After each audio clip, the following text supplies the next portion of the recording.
que ellos se pusieron un poco en contacto con nosotros, giramos una primera visita a San Sebastián, a Donosti, hicimos una pequeña presentación de lo que es GSR. La verdad es que en Guipúzcoa estamos en 5 residencias, más algún centro de día, más luego también tenemos un centro polivalente en Cegama, o sea, sí que tenemos una actuación bastante, es la más fuerte que tenemos a nivel de territorio.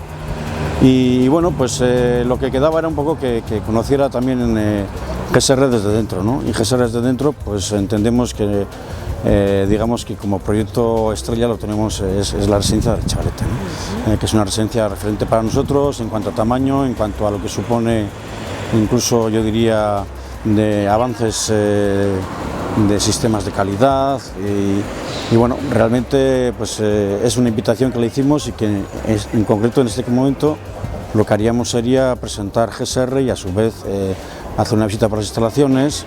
Entendemos que es un modelo diferente al que en otros momentos se ha planteado y que bueno, realmente pues, es una residencia que tiene, digamos, generadas mini residencias por plantas. Bueno, es algo que para nosotros fue algo novedoso y que creemos que está resultando pues súper interesante, ¿no?